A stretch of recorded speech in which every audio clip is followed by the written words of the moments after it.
Tonight you will all receive enlightenment. You will learn the mystic ways of Debian packaging. Is one of those things we're going to learn why Debian packaging is so damn complicated? Actually, you'll find it's not that damn complicated. So the first thing I want to show you is the Debian wiki at wiki.debian.org. There's this site, How to Package for Debian. It has a lot of useful and easy to read, easy to approach stuff. Right at the first of the article is it mentions to read an introduction to Debian packaging. And if you click that... The first line said it's not hard. Pardon? The first line said it wasn't hard, so it was good. It's not hard. It goes over an outline step by step on how to build a package. And we're going to follow this tutorial step by step. And this is quote unquote the easy way to build a Debian package. When we're done, we'll learn how to do it the Debian way, which is a little more anal retentive. And then to finish up, we'll talk about setting up a repository with Debian. So let's get started. When Clint did RPM packaging, he packaged a utility called Unfurl. So we'll package the exact same utility and show you how it's done Debian-wise. So we need to find the upstream source, and it's here at obsolete.org. He says on here that he's moved it to a GitHub account. In case you're unfamiliar with Unfurl, it allows you to uncompress and unarchive various compressed and archived file formats, such as tar files, compressed tar files like tar.gz, bzip. He also supports RAR and ACE, LZMA, and some others. If we go to his GitHub, we can get his source. Unfortunately for him, he doesn't provide any released versions. He just has one file on here, and as he commits his changes. So I'm going to use this commit hash for the version number to refer to a specific release. Also, he doesn't provide any downloads. He just provides the script itself, which is nothing more than just a shell script, actually. Nothing more than a bash script. He has the license, and he even has dependencies, which is nice on what you'll need to execute the shell script. And then there's the shell script itself. So I've already downloaded it for us.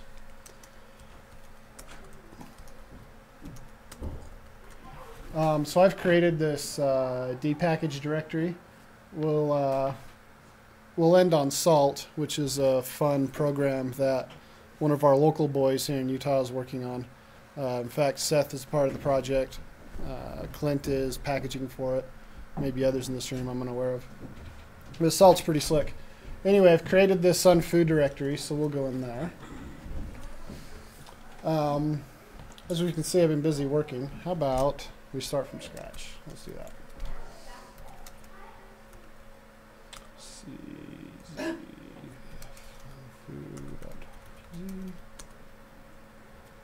All right. Oh, of course. All right.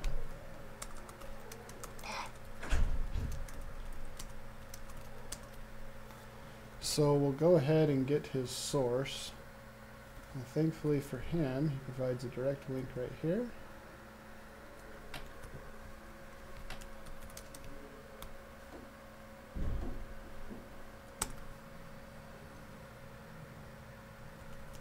And we have our Unfurl script. So before we get started with Debian packaging, there's some things that we will want to install. And that is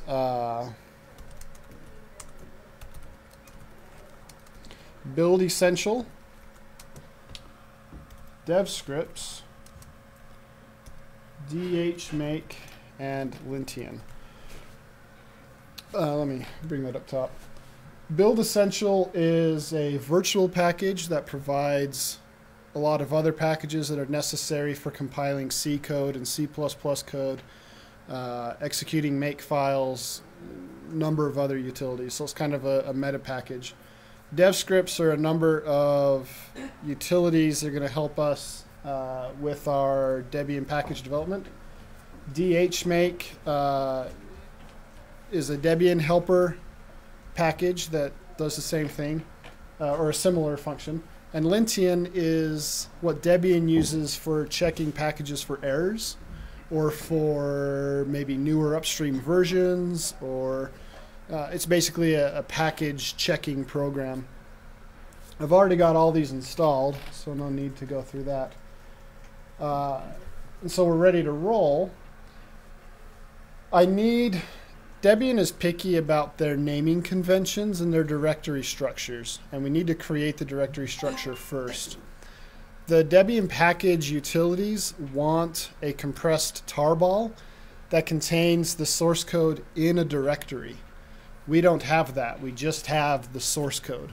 So we need to create a directory, put the source code in there, and then create the tarball, seeing as though the upstream developer didn't provide that for us. So I'm going to go ahead and get his version number on Unfurl. I guess it's right there. I don't want the whole thing. There's an easy way to get it. Someone help me.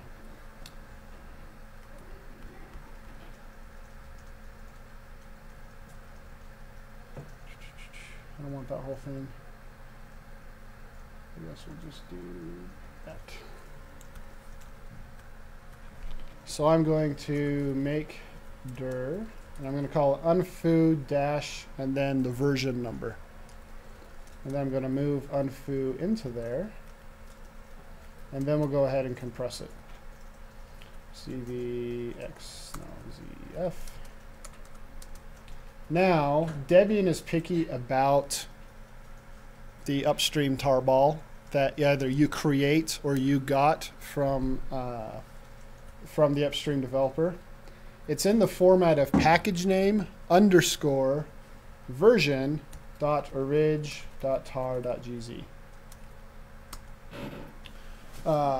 So if you get a compressed tarball, whether it's a GZ or a bzip or whatever, you need to rename it to this format of package name underscore version .orig.tar.gz. If they provided that already for you, great. If not, make as few changes as possible to get it to this format. If it's not in this format, our Debian packaging scripts will complain about it and tell you that you need to fix it. Does the tree need to actually match like unfoo underscore, or like you have an unfoo dash in the directory itself? Yeah, so the directory itself will be an unfoo dash. Okay. Yep. So the archive is underscore and the directory is dash. Yep, you got it. So now we are ready to go there. Let me just go through my notes. If they already provided the tarball, go ahead and unpack it. In this case, we're already unpacked, so we will go ahead and get into the unfoo directory, where we have our ls. Now in here, we need to make a Debian directory. This is where all of our control files and all the package files are going to reside, is in this Debian directory. And we have a number of them. If we go to the wiki here, go back.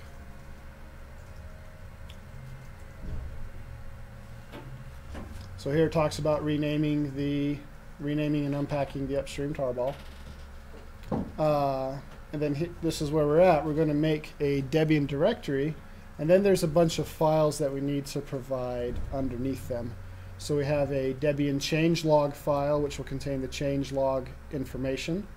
And here's a script we can use to create that.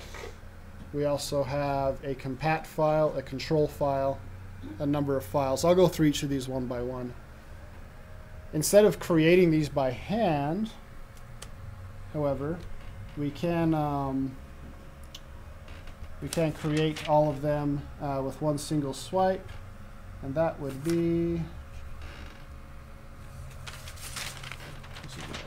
Sorry about that.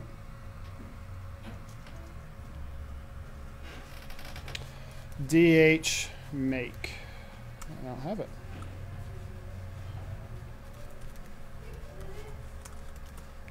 Oh,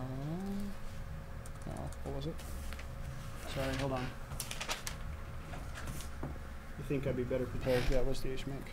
Thought I had this installed already.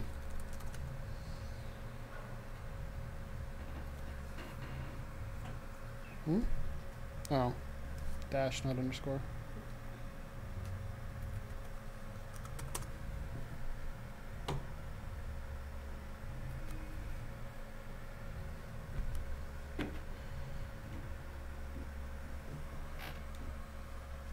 Before I run dhmake, I'm going to make my life easy. When we're building the package, it's going to ask me a lot for my name and for my email address. Debian has some environment variables I can take advantage of, so those get pre-populated during the package creation. And I could put them in my shell RC file to make life simple on me. So I'm going to go ahead and do that. And the first one is deb email. The next is deb full name.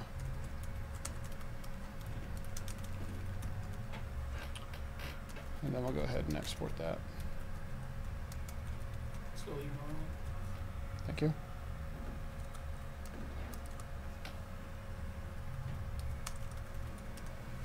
Okay.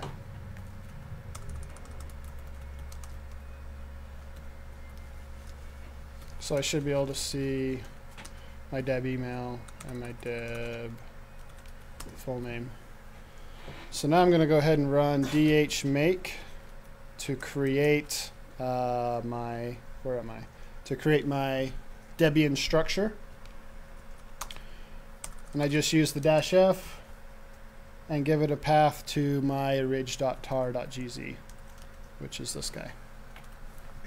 And it'll ask me what type of package is this. Is this a single binary, an independent binary, multiple binary, library, kernel module, kernel patch? We'll just go ahead and call this a single binary. And then here, because of what I filled in before, it says my maintainer name, Aaron Topance, my address, package name, the version, the license will fill out in a bit. On top of the make file. And so, give me a break. Try again, single binary. There we go. So it went ahead and created my Debian directory for me, and under there it placed a lot of standard template files. For Unfurl, I don't need a lot of this stuff, and we're going to remove a lot of it. We're only going to modify what I absolutely need as a bare essential for making my package. So let's go ahead and work through those one by one. It's important to note that all of these are plain text files. There's no binary editing here. So no worries about using special tools. So let's go ahead and pull up my changelog first. This is the format of the changelog. You will update this every time you update your package. You'll see it here, it has the package name, followed by the version, and then this -1 is a revision number. This is the package revision number 1.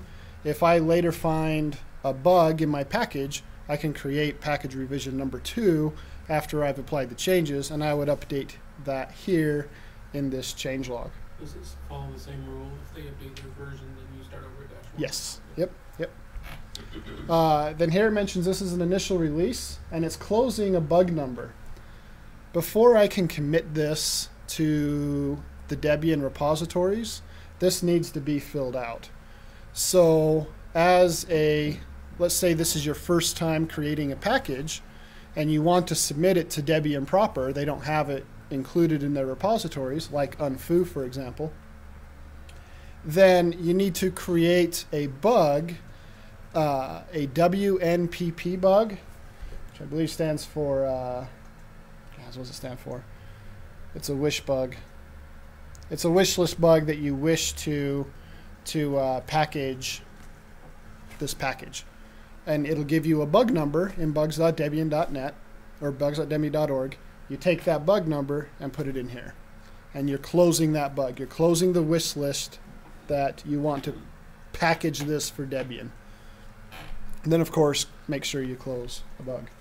We're going to ignore it because I'm not going to commit anything to Debian proper.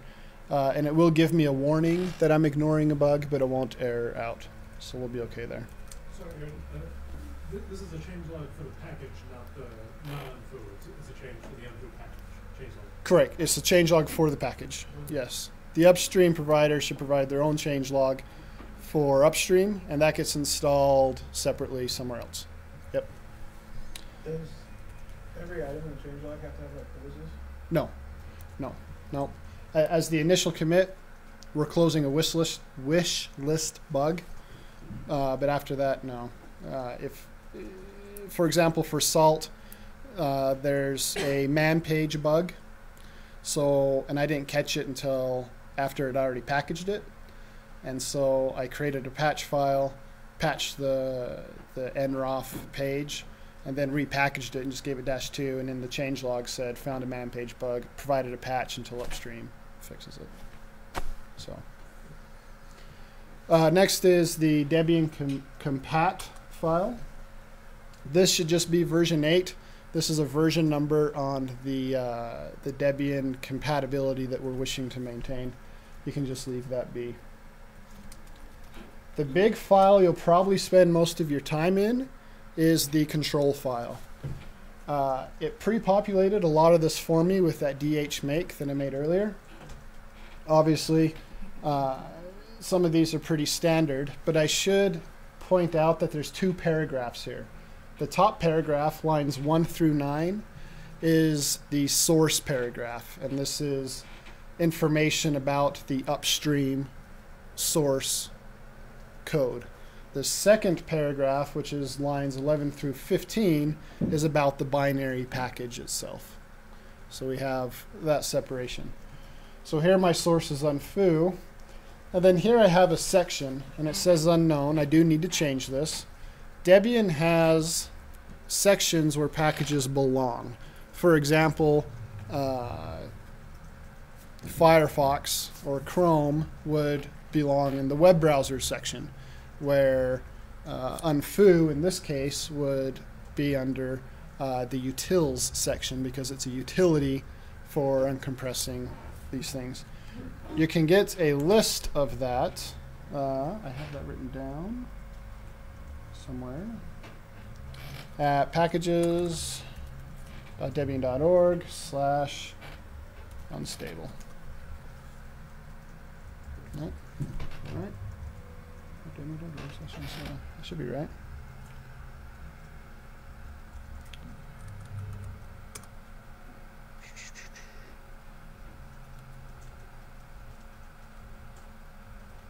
I forgot the trailing slash. So anyway, here's the sections. And even though they have the long name in the list, if you hover over and see where it's taking you, in this case that's Lisp. For language pack, it's taking me to localization. Mail is mail. Mathematics is math. Miscellaneous is misc. So on and so forth. So these are your section names. Okay. Unfoo would be in the same section as gzip and so forth. And those are all found under utilities, which the short name is utils. So I'm going to go ahead and add that. One point about this line, unfoo, unfortunately, he says that his dependencies, if we pull this up, are tar, gzip, bzip2, unace, unrar, unzip, 7z, and lzma. I have found from personal experience that the free version of unrar is less than stellar. And the same with unace. However, the non-free versions of unrar and unace are rock solid. So Debian has 3 main repositories that they put their packages in. Main, which is all entirely free software as defined by the Debian Free Software Guidelines. Contrib, which is free software but relies on non-free components. And then non-free, which is obviously non-free software. Both contrib and non-free are not supported by Debian. They're provided by the community for you know, the convenience of its users, but only main is officially supported. So by putting, in this case, unfoo, if I had it rely on the non-free versions of unace and unzip or unrar, it would go into the contrib section of Debian, which means Debian would not officially support it, which means I don't get any help from the security team, which means I'm on my own, effectively. And if I don't take care of things, my package could get pulled from the repositories.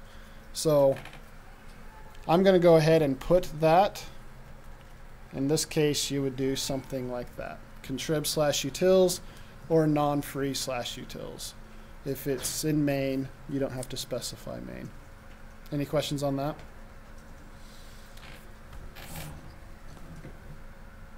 Non-free would be the other. Right, just the other one. Yep. Non-free.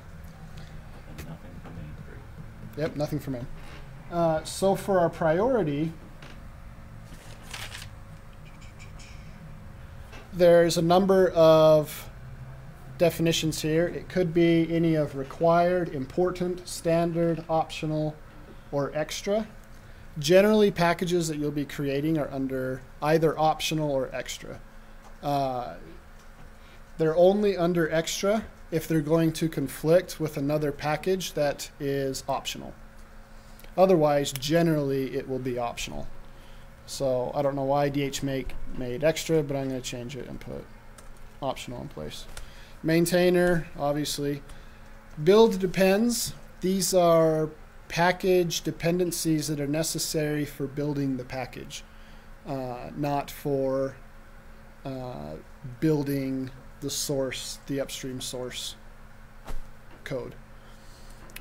This is the depackage version that we're adhering to, in this case 3.9.2, and then we can set our home page for the source, which I'll go ahead and put here.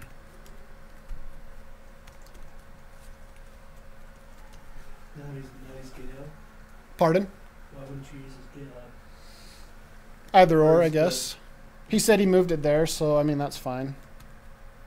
Oops. I mean, yeah, my real question is the homepage there for the source or essentially the project? Yeah, I think the argument is that that is the correct one, the original one you did, the obsolete, because that's the location where he explains it. Right. And then, like you have commented right there where it says the VCS Git, that's the URL to where you need to check it out.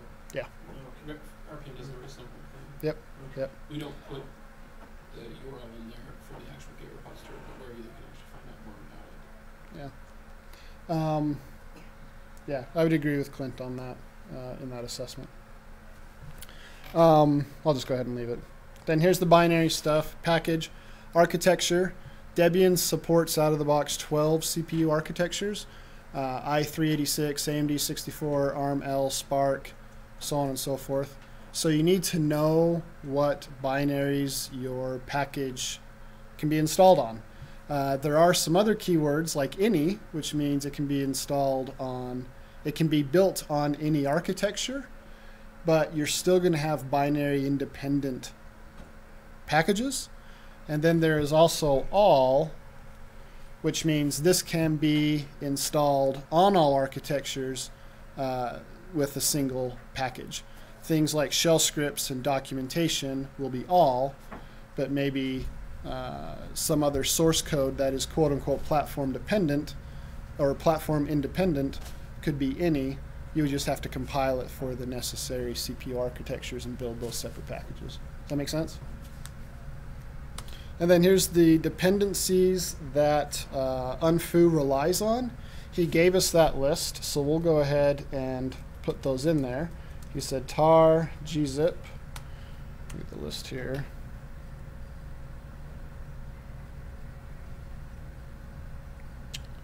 bzip2.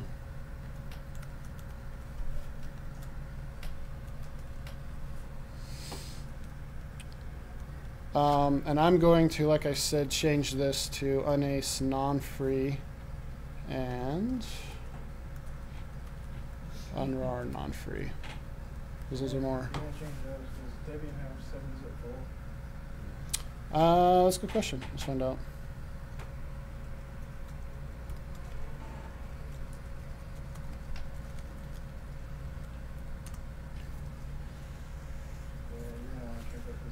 P7 zip full.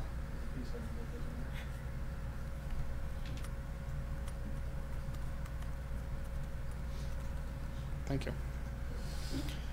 Lastly, a description. We'll just put, usually you can get this from the upstream developer, you know. This is a short 60-character description.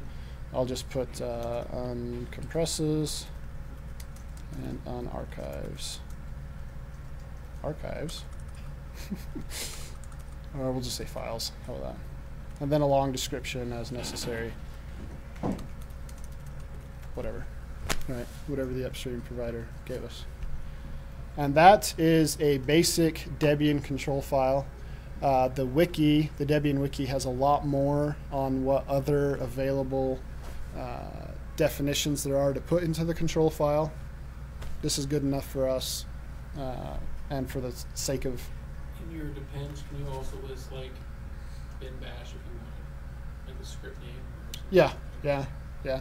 Just as with Fedora, bash is required by the OS itself. Right, so yeah, I'm just asking, like, can you put, like, you know, bin tar or something, and it would pull in the proper dependency. You bet. So build depends is when you're building compiling packages. Is that? Correct. And that's only if, I mean, does that mean that when you use like app source or something? When does it ever like trigger an install? Right. Build depends. Right, so when we're creating our package, we're actually going to create two packages. We're going to create a source package and a binary package, and that's the point of this. The source package will end in a .dsc, and it will contain two compressed tarballs. One that's the pristine upstream source, and the other is patches, if any, provided by you, the package maintainer. So if you want to build that DSC file by hand, these dependencies may be needed to make that possible from that package. That makes sense. All right. Next, very important, is the copyright file. Obviously, we need to know the copyright of the upstream source that we're working with.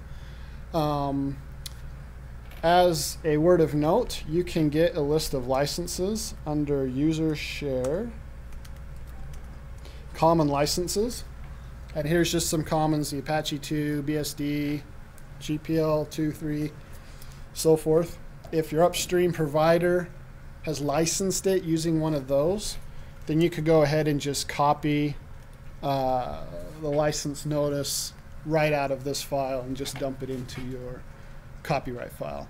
If they provided something else, like in the case of Unfurl, then we'll just go. You can go ahead and copy that from them, and we'll go ahead and do that.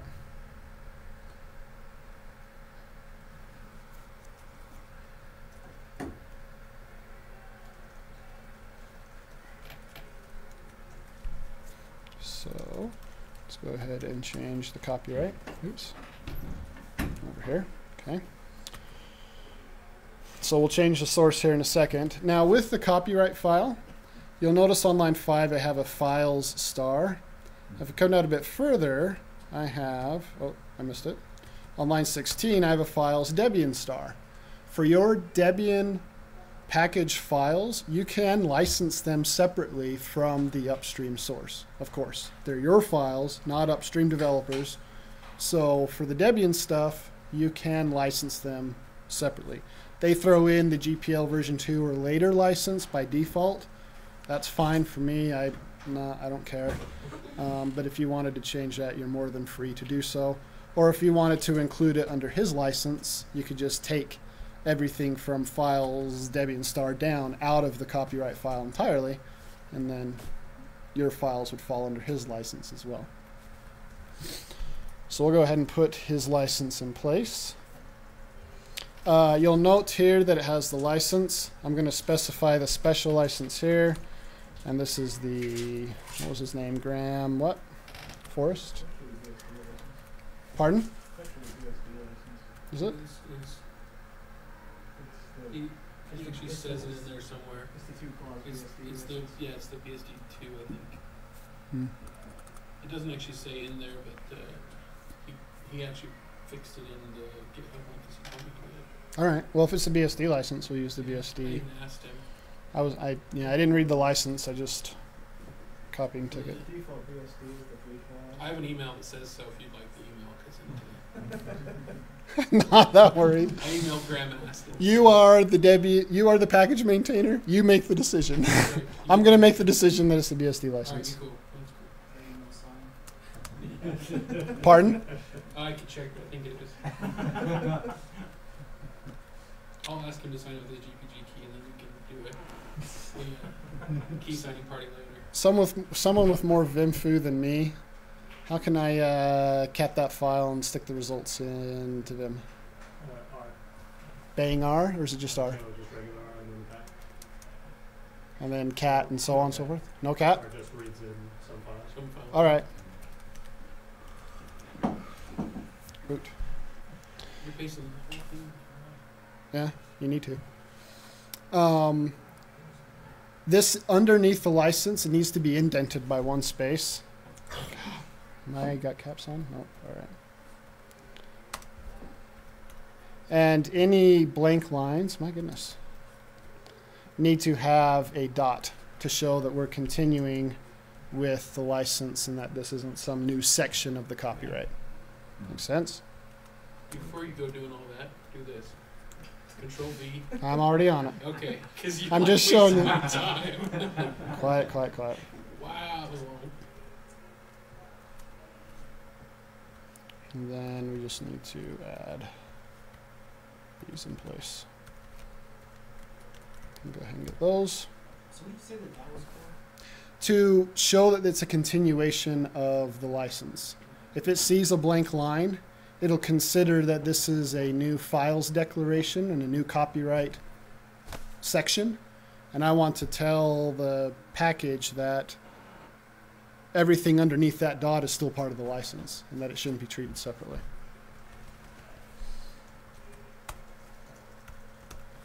And I can just copy that from here.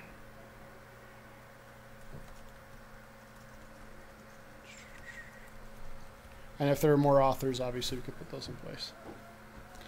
So there we go. We've got the copyright ready to roll. And I'm going to just leave the GPL version 2 or greater for the Debian files. So copyright is done. Did you really change that source line? Pardon? Did you really change that source line? Did I miss something? Oh yeah, thanks.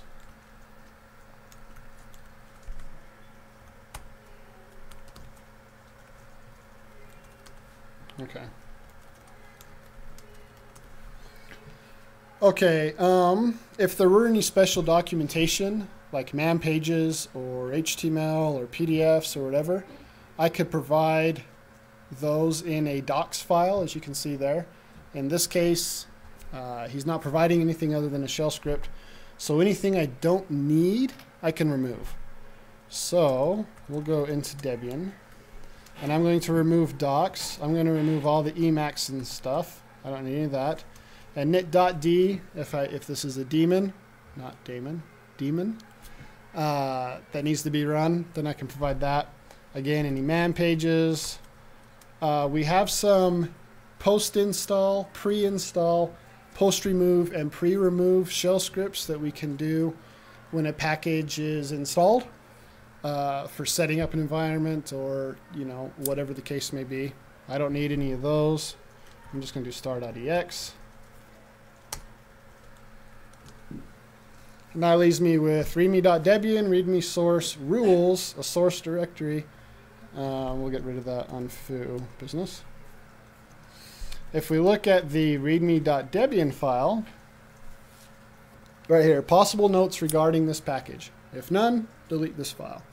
So when you install a Debian package, per the Debian policy, there always must be, well, at least two things document-wise. There must be a man page installed, and there must be documentation installed under user share doc package name. Even if it's just a readme.debian file, there's got to be something there. So this is a place where you, as a package maintainer, can communicate to the user various things about the package. Maybe why you made certain decisions, or you know, why things are installed in certain locations, whatever the case may be. This is a way for you to communicate that. If you wish not to use it, you can delete it. We'll go ahead and do so. And then the same thing with the source package. Something you want to communicate, put it in there. If not, we'll go ahead and delete it. And then lastly, under source, we have this format. And this is just 3.0 Quilt. Debian has a utility called Quilt, which can also help you in making your packages. It has some helpful scripts. And this is just the format version that it's adhering to when Quilt runs. So, lastly, the last file we have is this rules file. This is required. And this is nothing more than a make file. And this is where you can put in specific rules, specific make targets when building the package. For those who aren't familiar with make files, you must use hard tabs. You're not allowed to use spaces. Make will complain if you try and use spaces. So here on line 13, that is a full tab between the beginning of the line and, in this case, DH *$. Okay, so we're ready to roll. We've got everything in place. Let's make the package. There are a number of utilities for making the package. All of them have their different pros and cons. All of them have different switches. Personally, I prefer dpackage build package for making the package. There's also, what's the other one that's common?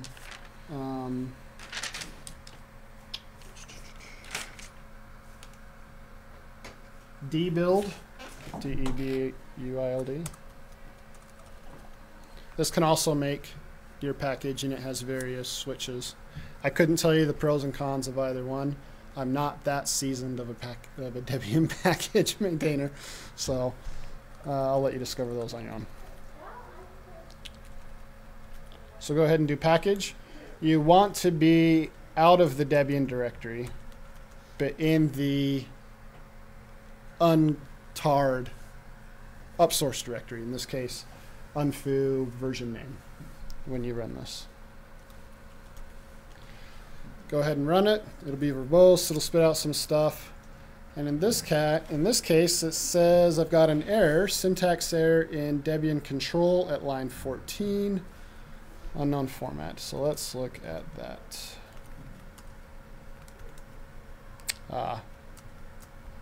Put it on one line. There we go. That should be sufficient. Run it again. And it's going through building the package for me. And by default, it signs packages with your GPG key. Per the Debian policy, this isn't necessarily required if you're going to host your own little Debian repository. But per the Debian policy, if you want something part of Debian proper, your package has to be signed by you. Absolutely required. Is that true for both contrib and non-free as well? Yes. Yes. Yep. So what does that provide though? Like, do they re-sign them with their key once yes. you put it up there? They do. Yep. Yep. Once So Debian ships it. They have your key on file somewhere. Correct. They validate it. Yep. That's cool. Yep. I like that. So I go ahead and provide my passphrase. It builds the package, signs it. And now if I go back a directory, I'll notice I have an unfoo version all.deb. So there's a package name underscore version dash revision underscore architecture dot deb. And this is, I believe, similar to the way RPM does their package naming as well. There's also a changes file, which is ASCII text. Yes, thank you. I missed the one. Yep.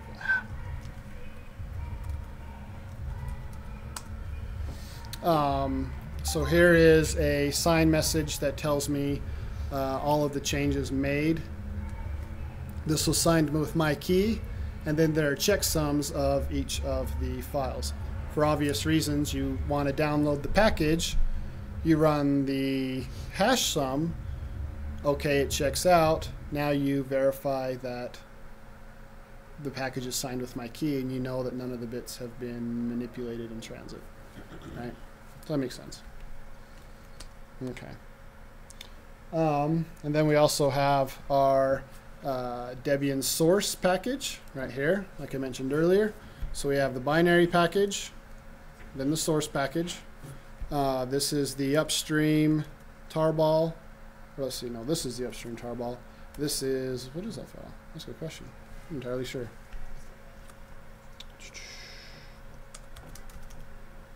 Should I just...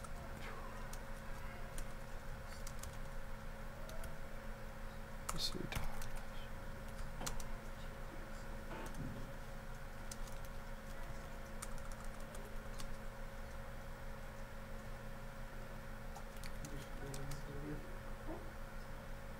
Oh, yeah, okay. All right, yeah, that makes sense. And it's all my, yes, okay, that's right. What was it? This, let me go back to where we were at.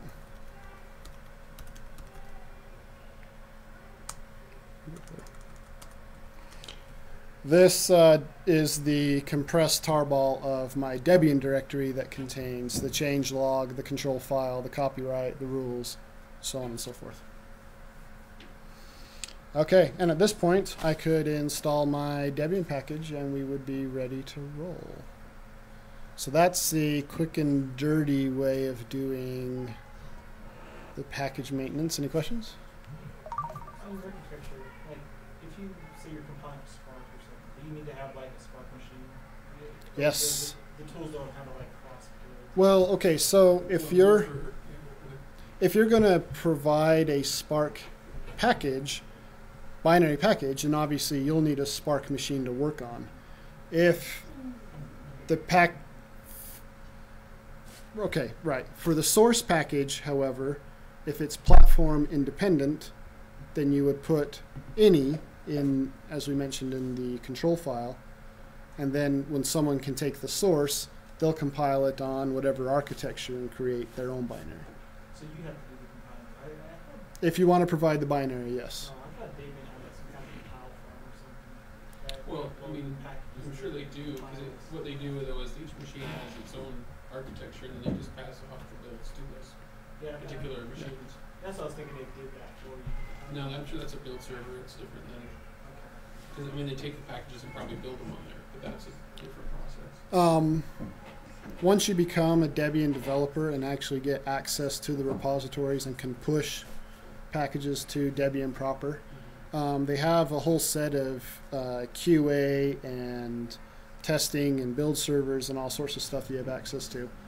I don't know for the builds. I don't know if they have dedicated servers that volunteers are providing for all the architectures they support, or if they just kind of, you know, expect you to find your own architecture. I'm not sure about that. You can insert for Fedora if that helps, and it might help you. Fedora actually has PPC, is it S390? Whatever that one is. There's, and they also have x86-64 machines, and those also build the i36 packages. And so what happens is there's a tool called Koji. You send the package up to Koji, Koji builds it, and it passes it off to the proper architecture. And if it's all architectures going to be the same, it'll build it on each one of those machines independently, and then bring them back into a central point. So that when you say by package, then you can go and download each of the individual binaries for the proper thing that you need. I'm very certain that Debian has something very similar. Yeah, I'm sure the developers have access to some cloud-based Yeah, machines got of to. specific architecture. I'm sure they do. Yeah. That'd be But retarded that's if they probably didn't. how they do it. But I don't know the specific details. I was going to mention, I forgot what I was going to mention. So once you build the package, which file are you submitting to Debian? You submit your changes file, actually. So we can talk about that. So now that you're done, if in my case, I'm not a Debian developer. I don't have access to Debian's repositories yet. I'm hoping that changes. So you can go to mentors.debian.net. And this is where you can create an account and you push your package to this site, and then you request the sponsor, who is a Debian developer, to sponsor you getting it into Debian proper. So in this case, you would need to create an account for the sign me up. They'll send you an email. You know, you go back and forth. Once you can log in,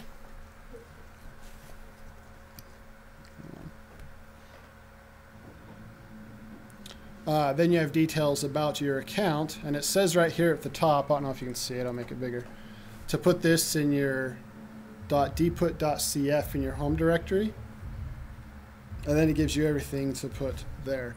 So in this case, it has a section that they call DebExpo, the fully qualified domain name, where I can upload to. This is the path that I'm uploading to, method I'm using, and whether or not I want to allow un-PGP signed uploads.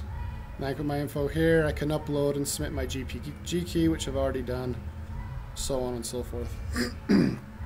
So when I'm ready, excuse me, I can do a dput. I have it installed on here? I thought I did.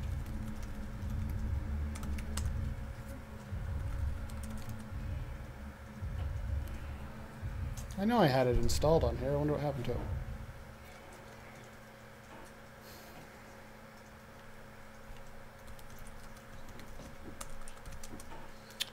So I can go ahead and put the changes file up to mentors.debian.net. I'm not going to do it. And it uploads the changes and then everything listed in the changes file. So your Debian package, your source package, so on and so forth. And then once you have that uploaded, you can go to My Packages and you can see the packages that you've uploaded. In this case, I've uploaded salt and packages and details about it. So that's the quick and dirty way. If you want the more anal retentive way, you need to be familiar with the Debian Policy, which is rather lengthy. But this describes, there's 12 sections and 7 appendices to the policy. I love the copyright. 1986, 97, 98. That's how old it is. They haven't updated the copyright notice, but it gets updated pretty frequently. Yeah, but I mean, they was a copy. Yeah. Anyway, this will cover, the Debian Policy will actually cover everything you need to know about your package. And thankfully, Lintian, man, I don't have that installed either. Guess I should have installed, which is really weird. Oh, dude. Oh, you gotta be kidding me. I'm not gonna take all that. I'm not removing all that crap. And it removes, actually removes. Oh my god. Something's conflicting. I don't think it's any better or worse. Oops.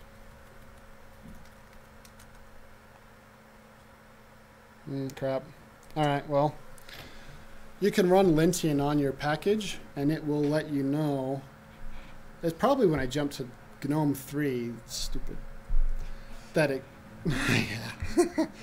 I have mixed feelings about GNOME 3. It's probably when it got removed.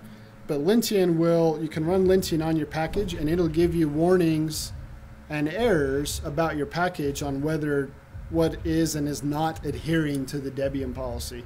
And it's rather verbose. It'll tell you explicitly what's missing and what isn't, and so forth.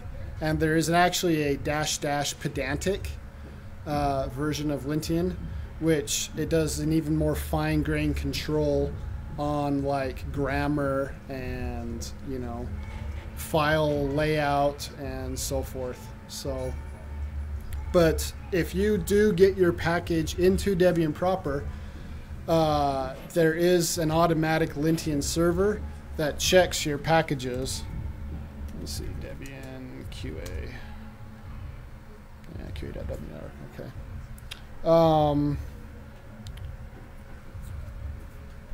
Let's find a package. We'll do iSWeeze. Oh, let's do iStuff because it's got some that are worth looking at.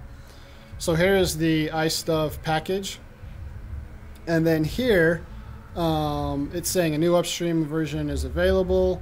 You've got some bugs that you need to fix. There are 4 security issues. These are all coming out of Lintian. And different packages will have different output, obviously. It's unfortunate that it's not getting updated. How does Lithium check if there's an upstream package? Because you provided the source in your Debian control file, and it will check the source and see if there's new versions. So yeah. So that's Lintian. iStuff is Debian's renamed version of Thunderbird. Just removing all The trade, patent logos, yeah, just the trademark logos. Yep, that's it, and then Same renamed thing it. with issues. How is Ubuntu, do they just pull from Debian, or? So Ubuntu has a unique relationship with Debian. For their releases, they pull from Unstable mostly for their packages, and then they do bug testing and so forth to work on the packages to get it stable for release. But they also provide their own, they also build their own packages. For example, they get the kernel from upstream. They don't rely on iceweasel and iStuff. Instead, they get Firefox and Thunderbird from upstream and some others. So there's kind of a shared relationship and on their own type deal that they're doing. So If you want to get something into Ubuntu, getting into Debian will work, right? you bet. If you want an Ubuntu, get it in Debian first, and it's almost a guaranteed shoe, and it'll go into Ubuntu. Yep. Yep. Unless they fundamentally disagree with the way that you decided to put it in. Right. And don't want to use it. Yep. Digging Debian or Ubuntu. It doesn't matter, though, it's all the same. Every one of the distros, they all disagree in some fashion. Yep. Yep. So, just for fun, let's look at Salt. So, there's a guy named Thomas Hatch. He lives in Centerville. He's developing a remote configuration management utility similar to Puppet or Chef, if you're familiar with those. He's called it Salt, and it's rather awesome. It's pretty cool. He did not have a Debian package maintainer, and so I stepped up and said, sure, I'll take a shot at it. And so that was my baptism by fire into Debian packaging. And then it was, then that I thought, why don't I be the one that presents on it? It's fresh on my mind. I'm doing it, so it's not that big of a deal.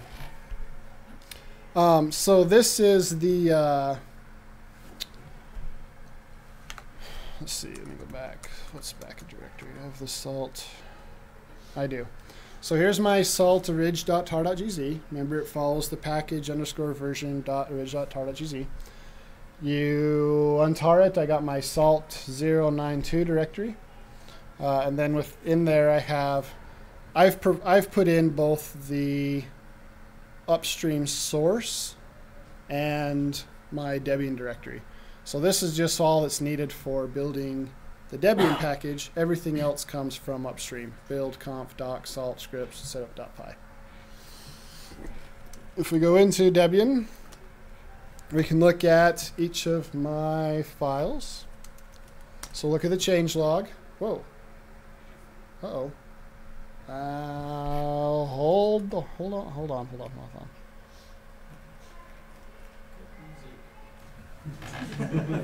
I've got 2 versions. And it's on my other laptop at home. Dang it.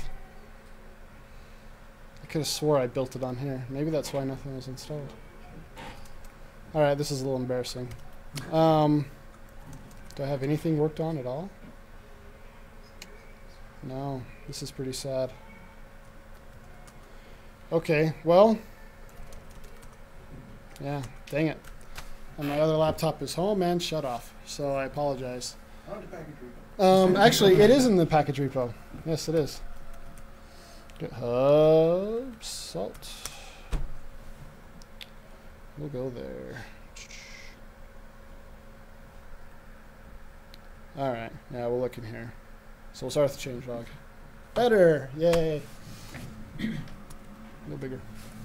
So again, changing the revision number because I fixed a lot of lintian warnings and errors. So you committed that straight into his. Yeah, I did a pull request.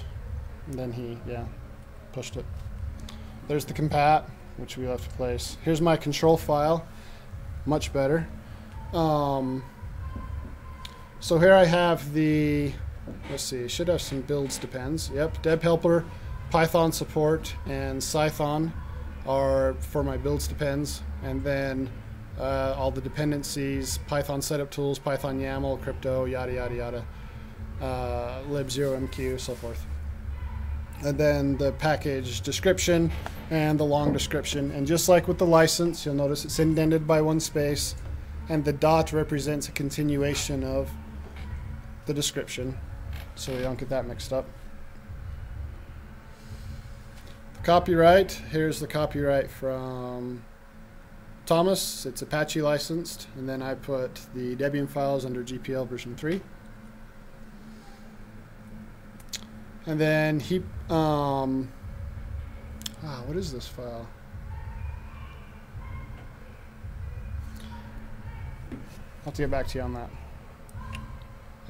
Here is my make file, my rules make file. When I was, so Tom has 3 daemons for Salt. The Salt Master, the Salt Minion, and Salt Syndic. I want to install each of those daemons.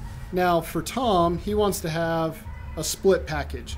Unfortunately, I haven't learned the enlightenment yet for split Debian packaging, but that's on the to-do list. So right now I'm just providing all 3 init daemons in the single package. This is the lines for installing those. You'll notice I'm putting -- no start. This is a personal preference. I think the unwritten rule for Debian is to have it started, because their mode of thinking is if you're installing a service, obviously you want it started. I don't agree with that philosophy. I agree that you may want to be doing some configuration first before you start the service. So that's what the -- no start is for. And then for each of those files, I have a saltmaster.init, saltminion.init, and saltsyndic.init. And those are just the standard etc init.d init scripts. So it puts it all in there for you, huh? Right. You Yep. get to that init folder. Yep. You didn't have to write those? I took them from Thomas. He had them already upstream, so I took them for. He said they should work verbatim in Debian. I says, all right, I'll trust you. But you know, if this gets accepted and there's bugs, I'm more than willing to kick him in the butt when I get to work. Thomas does provide his own man pages, and so you go ahead and give a path local to your working directory, the Salt working directory that we're working in, to where each of those man pages are located. So in this case, salt.1, salt.7, so on and so forth. See anything else important? I think these are. And you say the package or Debian packages require man pages? Yes, yes, they do. The Debian policy mandates that every package has a man page. No matter So- what's in it? Yeah, yep. So many upstream developers, like Graham Forrest with Unfurl, don't write man pages. So as a Debian package maintainer, that's your duty. Even if it's, you know, a template that says this is Unfurl and this is what it does, it needs something. So, and the idea is, the motivation is that we'll have a richer, broader set of documentation for users to take advantage of.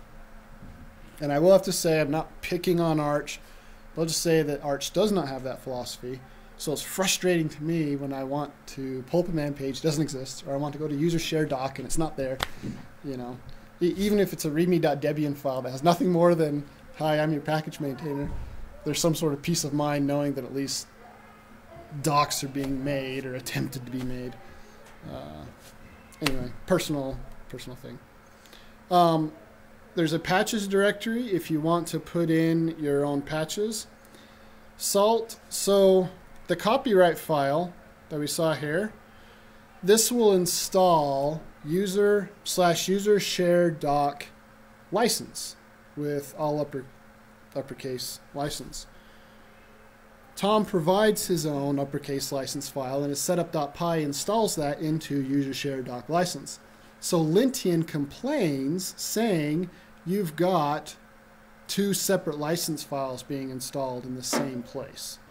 So I created a patch, Debian patch, that removes that license file out of the setup.py so I can install it from the copyright. So, yeah.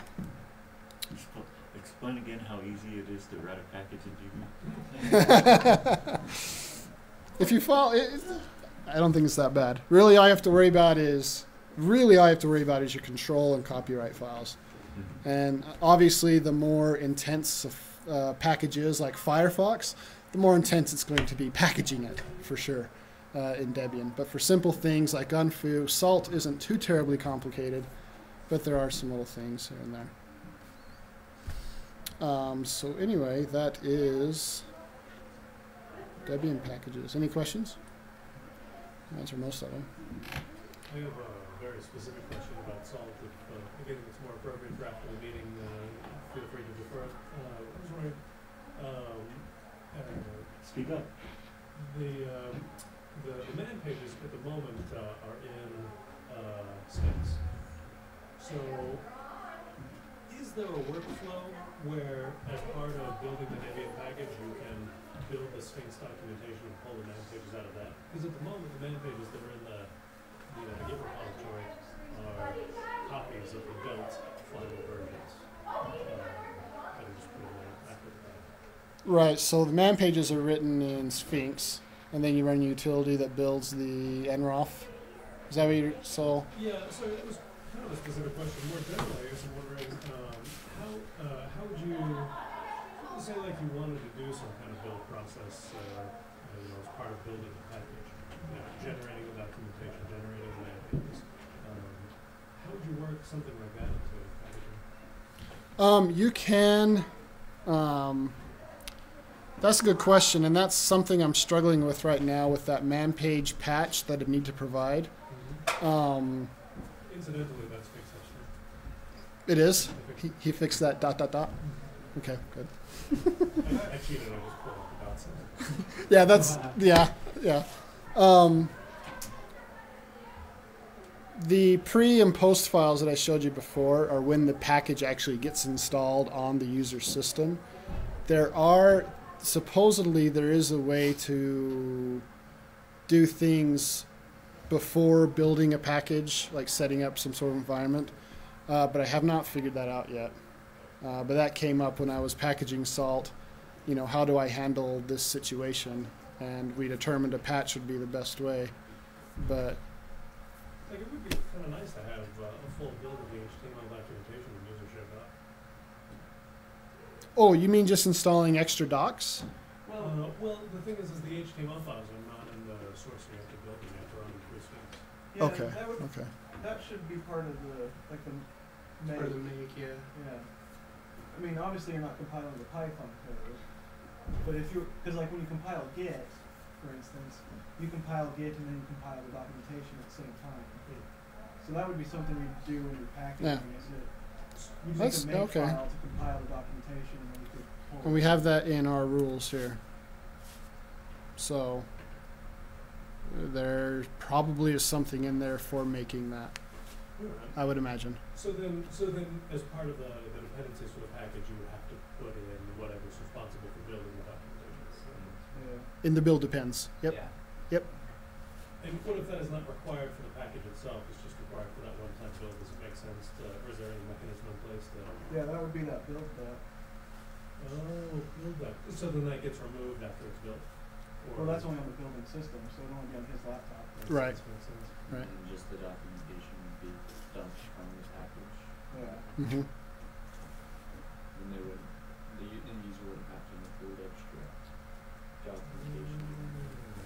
Interesting. So then, alright. So, So then the only time that build that does have a reference is on the machine that's building it. Yeah, so it's almost exactly like the binary, it's just documentation. That's pretty cool. Okay. You're just saying like for Sphinx, right? Yeah, for Yeah, building Since Sphinx. there is no binary, you're just making documentation. Cool. So you're gonna show off how to run a repo? All right. This is what we wait for all Sure, put the pressure on. Okay, I'm going to build a repo. Oh, gad, salt's kind of messed up. I need to fix that. But we'll work with Unfurl. Okay. There's two types of repositories in Debian. There's an official repository structure and a trivial repository structure. They differ only by two things. One, how you define your sources in your sources.list file. For an official repository, you specify the release and then the repositories. For a trivial, you just put a // and that says any Debian packages in here are available to go. The trivial is deprecated, and it's strongly encouraged that you build an official repository rather than the trivial one.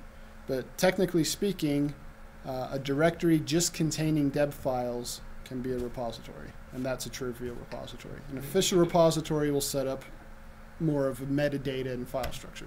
So you're saying like deb and then the path to where they are in /. Yep. There's a ton of utilities for building repositories, and I believe, Debian, let's see.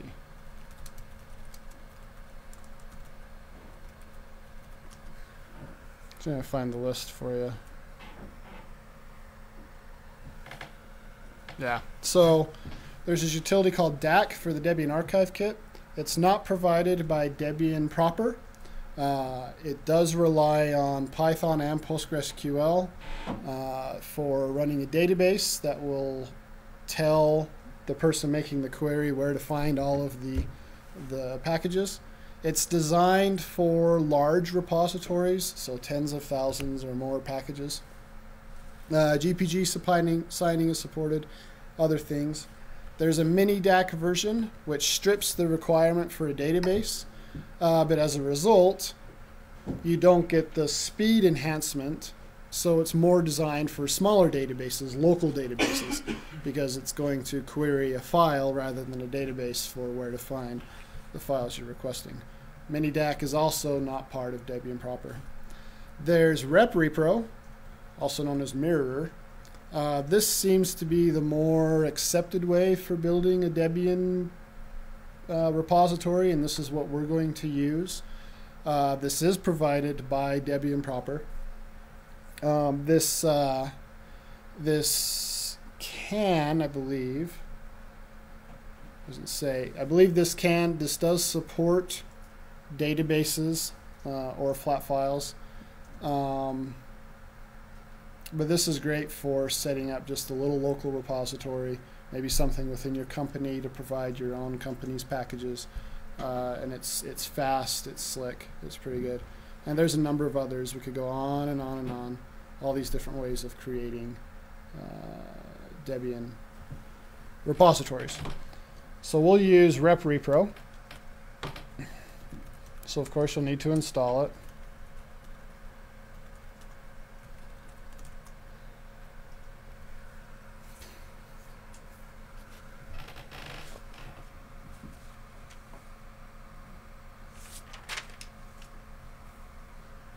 Okay, and then the steps that we're going to do, first and foremost, you need to generate a GPG key because you're going to use that to sign the packages in your repository. The same way that Debian signs their packages, Red Hat signs theirs, so on and so forth. Same way Arch does not sign theirs.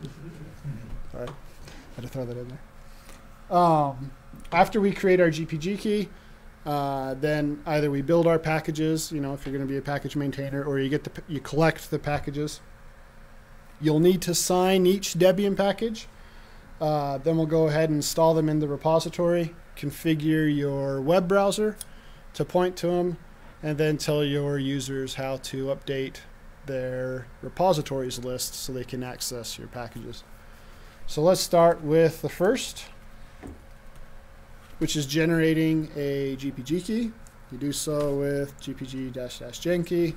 I'm not going to do it because it's going to require entropy, and I'm not interested in sitting around waiting for it to finish. So we'll go ahead and use my own key.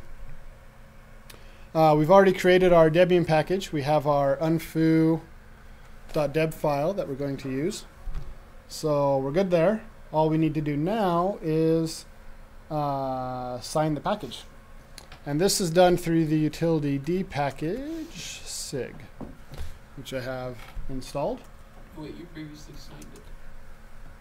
Yes, you're right. So if it was an unsigned package, is what you're saying? No. Okay. This is the key for the repository. This is the repository's key. So this key could be different. Like Debian's key or Red Hat's keys for signing their packages and shipping them to their users. I'm going to use my same key, but generally you would have a separate repository key. So what's this going to do? It's going to strip your key from your package and put your key back on it? Yep, you got it. But does that make sense? As a Debian package maintainer, I have my own key that I sign the package with. Then I send it to Debian. Debian strips that signature, signs it with their repository keys, and ships it to their users. It's just different from what I'm used to. So. I thought they were it also signs some of the metadata. Yes. Yeah, so there's other files that it has to sign. So I remember when they changed over, it was everything was broken because everything was unsigned. And Okay, there's always so in other these words, change files and some meta so in other words, it's files. not only the package, but it's the repo data that represents the packages. Okay.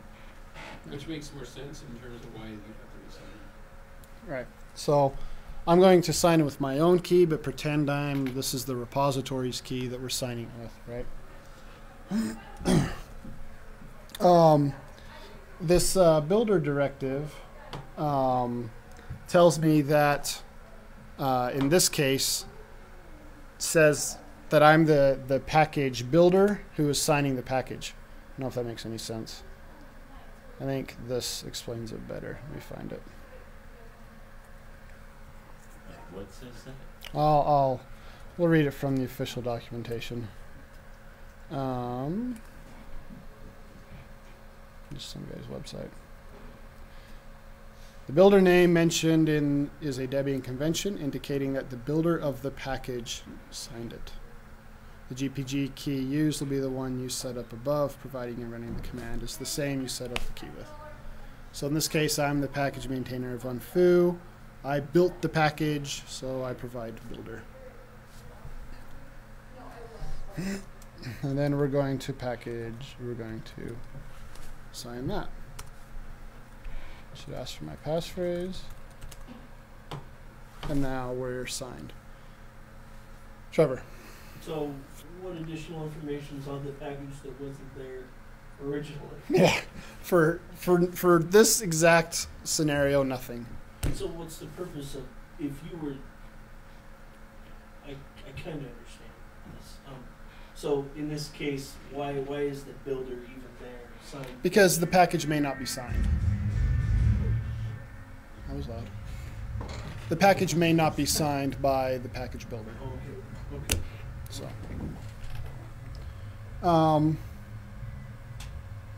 now we're signed. At this point, we would install our web server, Apache, Nginx, whatever. I'm not going to go through that. Let you discover that on your own. Configure it to point to the right directory where your repository is going to exist, and then build your repository. So let's build our repository. You'd probably want to put this under var www or /srv or wherever you configure your web server. I'm going to do it right here in our directory. So you need, let's see, I'm trying to think on all this. We already have, I don't want to make things too confusing. This will work. All right. So I'm going to make a directory called Debian and one called conf. When I give them their source to install the package, it's going to be example.com/Debian, which is that directory right here, and then the release and the repositories. So SID or Lenny or whatever, and main contrib or non-free. But this will be the directory that the packages will reside in.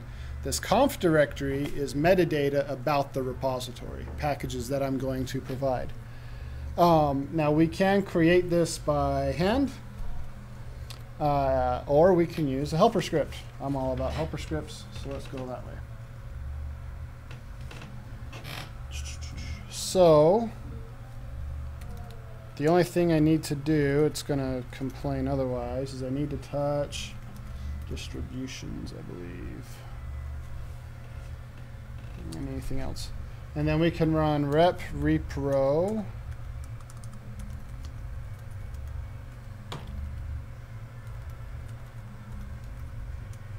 Ask for my passphrase. Lenny, and then unfurl deb. So this line says, ask me for my GPG passphrase, so I can sign the additional repository metadata. The -v is verbose. The -b is the directory that I wish to create the repository in. In this case, I wish to create it in my local directory. Include any deb files that I'm providing and the release that I'm supporting. In this case, Lenny for Debian. Oh, well, I did create it. Oh, thank you. No, I thought it's there. Oh, haha, gotcha. So just get rid of Debian altogether. No distribution definitions. All right, so it wants me to create it. So let's go ahead and do that. So for my distributions file, I need to specify an origin. And this is basically your project name. So we'll go ahead and just say unfurl. Also a label. Again, we can just use our package name. The code name is the release that we're supporting. In this case, Lenny. The architectures. These are the 12 architectures that Debian supports. You can continue to list them if you're going to provide those architectures, or just one or two, whatever is needed. We determined that unfurl was in the contrib, right, the contrib repository. So I'm going to put that there. And then a description.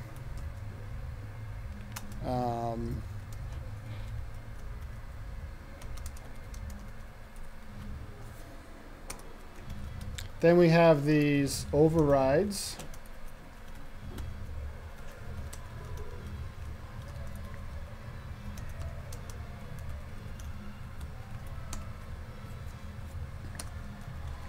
And lastly, sign everything with my key. Okay. Now, the origin label don't necessarily have anything to do with unfurl. Since that's the only thing on here, that's why we move that. Right, right. If you want to put a bunch of stuff in there, you can have whatever. Correct. Yeah, those are more the project for your repository. Right. So, right. In our case, it's just unfurl. All right, now we should be able to go. Oh, come on. Ah.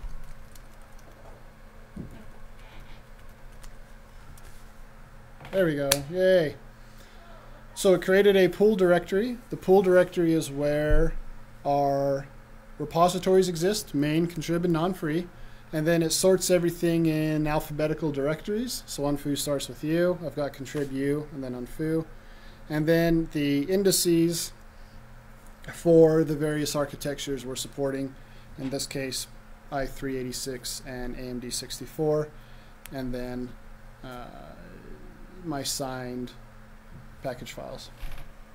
And if I look under there, pool, contrib, u, and foo, I should have my Debian file, which I do.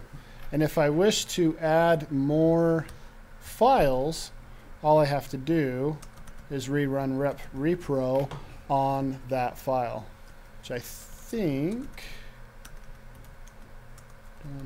oh come on.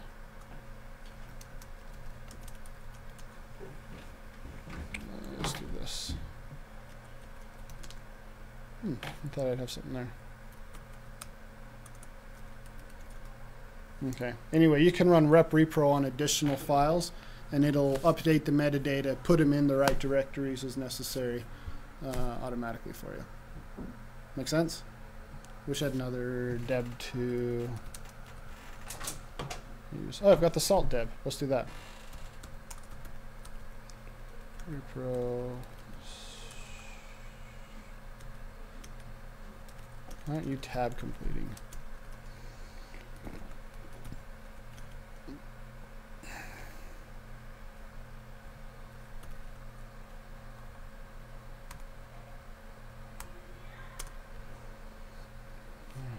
What was it? It was no, include deb. Yes. There we go. And now I should have in my pool. Now I have a salt in there as well.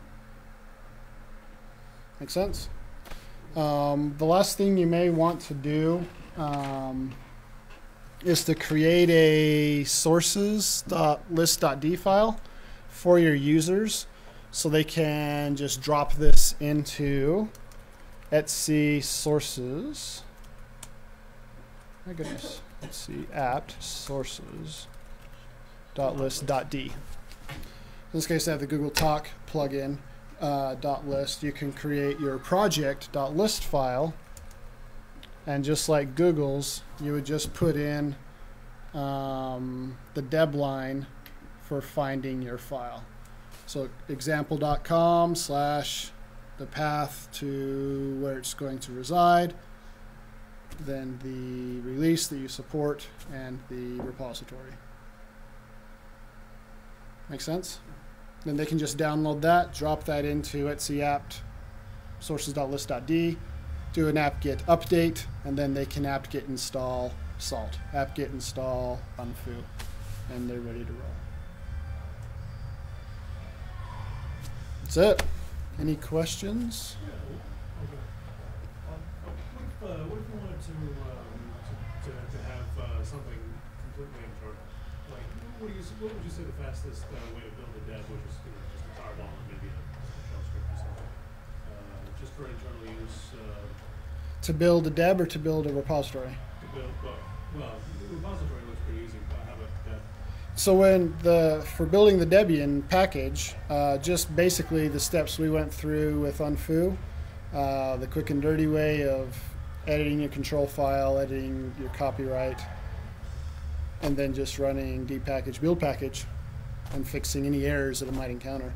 That's the quick and dirty way. And then, You could say that all of that was required, copyright and everything. right, yeah, there are some required files like rules, copyright, control, compat. But if you run that dhmake, it just drops those in there, and you can just go with it. For the repository, you can just drop debs into a directory, configure your web server to point there, put that into your sources.list, and you can install packages. That's your trivial directory. So that would be the quick and dirty internal way of doing it. Here's a quick way of building a deb package. Here's a quick way of building the repository, is just throwing them in a directory. So, should mention there's, on the discussion of repositories, you can, if you would like, to mirror. You could be an official mirror of the Debian repositories. Maybe you want a local mirror, internal, just for speed reasons. there's a utility called apt-mirror. And this will parallelize downloading the mirror. You have a config file, you edit the config file, point it to mirrors.kernel.org or wherever you want to mirror from, and then you can tell it how many wgets you want it to launch. And it can completely saturate, you know, your connection. So I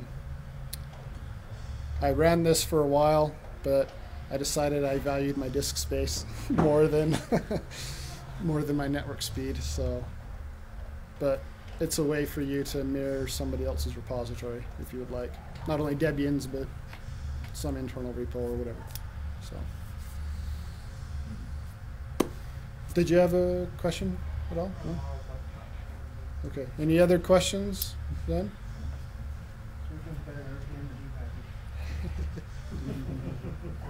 With RPM, all you have to do is provide a spec file, and you can build a RPM package. Well, I mean, I think it's more about Debian had all the same information, Just split across several So it configs. seemed the same. I mean, Yeah. yeah. I mean, I think for simplicity, you could probably talk to Arch because it doesn't do a lot of things the other ones do. But in terms of all of them, they all pretty much have the same data, and they all do the same sort of thing. Yeah, really. The way they structure it. Really, all it is just that Debian directory and the few text files, changelog, compat, control, copyright. I mean, and there's tons and tons and tons of documentation all over the web for building So Debian the packages. copyright thing still throws me, like the fact that you have to put the actual text of the copyright in there.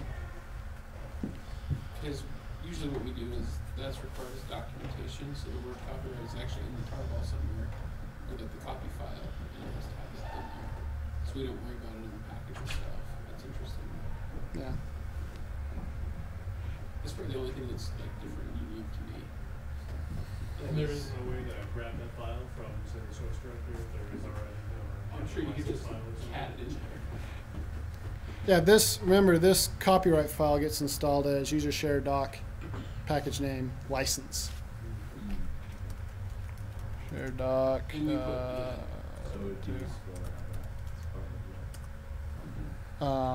Or pardon me, copyright, not license, is where it gets installed at. Are there build scripts to build the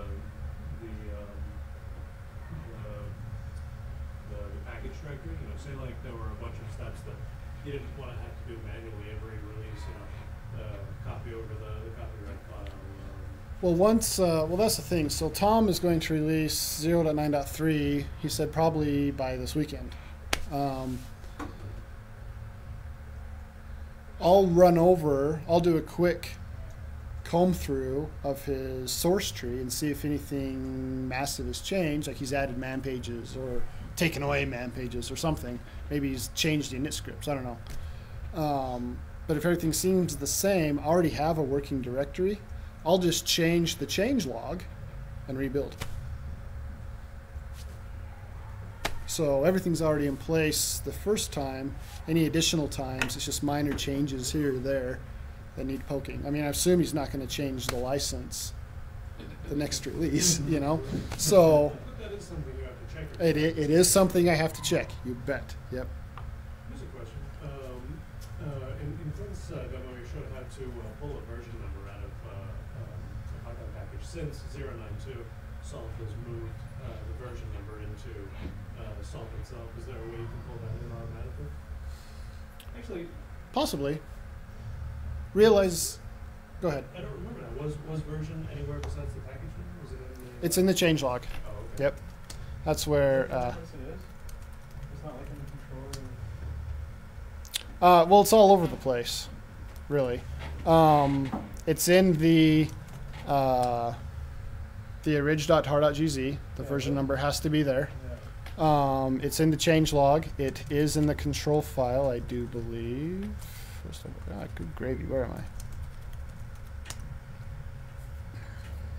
Nope, it's not in the control file. Okay. Yeah. Um, RPM like that, wasn't That's a little easier. I believe it's just actually in the changelog. I don't think it's needed anywhere else. Other than the package.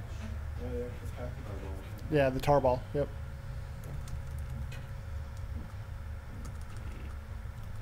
Yeah. I guess there's nothing to stop you from putting together a little make file out of its own right. Right, and that's what your rules file is. It's a make file. So I'll throw it in there. So like when it builds, it actually runs that rules make file It does. before it like looks at all those other files. Every time it builds, actually, be nice if I could slow this down. We'll let it run. But it cleans up your source tree by deleting, the old deb, deleting the old changes, a lot of the old stuff. If there were any binaries that were needed during the make, it cleans those up.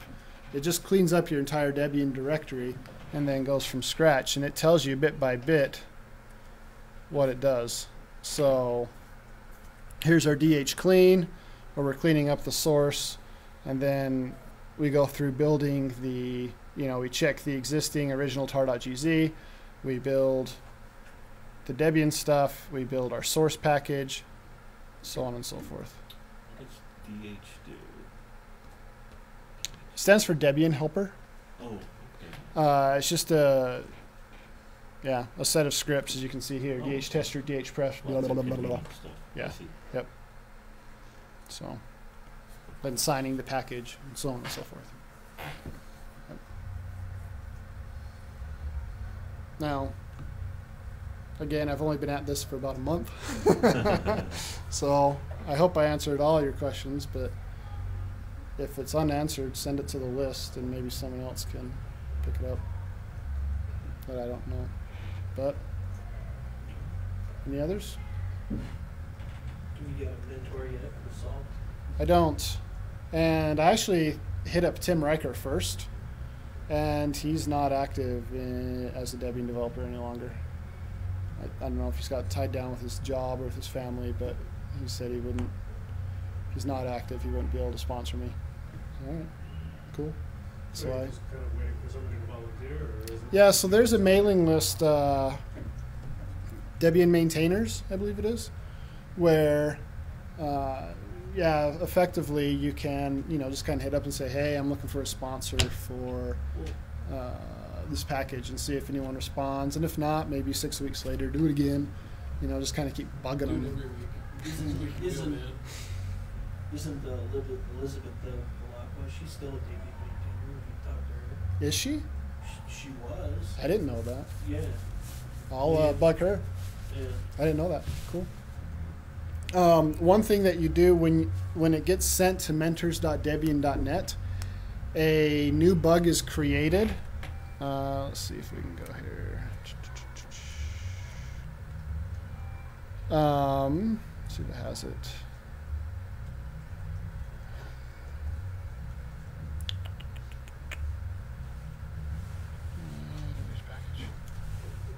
This is the Windows you approve, right?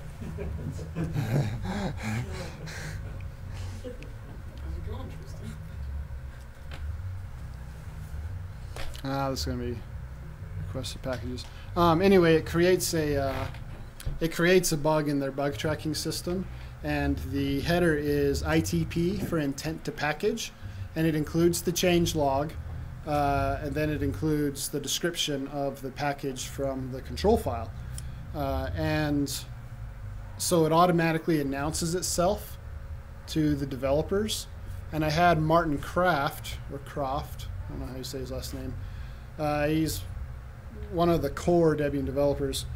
He mailed me and asked me questions about Salt and how it compared to Puppet, and so forth. So I went to Tom, got the answers, ported them back, and that's as far as that's gone. So I was kind of hoping he would be the sponsor, but hadn't anything. But when you do upload to mentors.debian.net, it does create a package on their Debian bug tracking system. It does kind of announce itself, so you do get a little spotlight there. But So once you get a sponsor, then can you sponsor people, or do you have to have somebody? you have to have official push rights to the repository to be a sponsor. You gotta build the street cred, huh? That's what I'm hoping for. Yep, that's exactly what I'm hoping for. And I already know of a couple corporations that are using Salt in their production systems. And so it's only a matter of time before demand, I think, hits, you know, and then Debian developers will say, hey, Aaron Topance is already packaging this for us. Yeah, I'll sponsor it. Sweet, here's my shoe-in. Yeah, that's going to happen for sure. So, It's going to be on Flux Weekly. In November Did you hear it? 16. Did you hear he got a call from the Linux Foundation? No. They asked him to help repair mirrors.kernel.org. To help get it back up and secure it. And I yeah. got a call for that too. When you got to say you work for people who want to work for them. I was like, you pay? And they're like, no. Yeah. They will pay you, but that's a longer process. Yeah. T-shirts or something. Payment t-shirt. No, I mean, they actually are hiring people to do kernel.org, but No, they charge a lot of flipping money for those companies. Hey Clint, remind me on the RVN side. Yeah. I didn't remember the sponsorship thing. Did they just so Fedora has a very similar process. The way that it works is the first time you need to file a bug in their Bugzilla, and you actually there's a flag in Bugzilla that says need sponsor, and you submit that, and then it goes to all of the possible mentors, and if you know it, same thing, you can be squeaky wheel about it. That's how I got one. I just went and asked somebody in the channels on YouTube in there, and I said, I want to be sponsored. They said, okay, sponsored me, and then that puts you in the packagers group. They actually have, I think it's called Proven Packagers, is the group that has all the users in there. And then once you get your repository approved after the review process, then they'll create your Git repository, and you are then you're the sponsor for your Git repository. You can want people into yours, but until you're a proven packager, you can't sponsor anything else. And I'm not a proven packager. I'm just a general packager. So here's the bug on Debian bugs. So the ITP is the intent to package. Salt, I tell it what it is. And then, like I said, here's what comes from, you know, the control and the changelog. And then here's Martin Kraft's response asking about can files be transferred and how does it attain state. So I got up with Tom and then responded back. So the bug is still open, obviously. Because you don't have a package yet. Don't have a package. So I'm hoping Martin picks That it up. process takes a while. It's a good thing it does. It means that you go through the right. And you can see, if you go to mentors.debian.net, you can see packages. Change your directory page.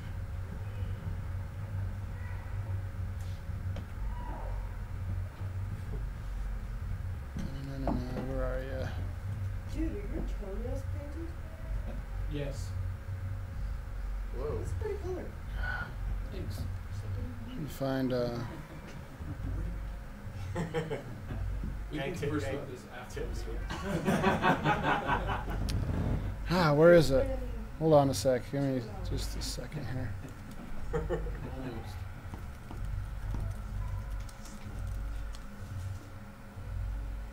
Could always take dance breaks. Is that what's going on? Like dance breaks? Oh my god, yes. They were doing Pop right up the there. Christmas tunes earlier. I saw that. That was exercise on zero holding weights. I'll just work on my core strength. You gotta keep trim. Okay, so it was somewhere different. Make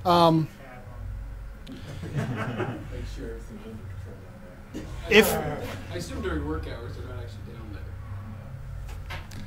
I was just going to mention one other thing. If you want to package, there are some people who make wish lists asking for people to package stuff. There are packages that might already be packaged that are up for somebody else to package, so packages for adoption, orphan packages, so on and so forth. So if you go to debian.org/devil/WMPP, work needing and prospective packages, you'll be able to find those listed there. So, as well as packages that are being worked on. So this is a way for you to contribute, should you want. Are you on IRC at the moment? Yeah. Can you paste the link to that bug in the channel? Yeah. So that guy? Yeah. The bug to open a package. Oh, I thought it was. I'll connect here. A sec.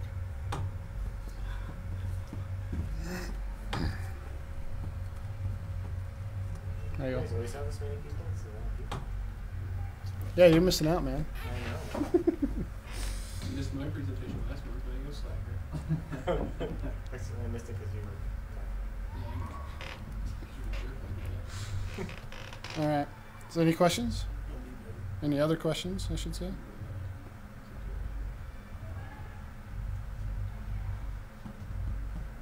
Out of tape, applaud now.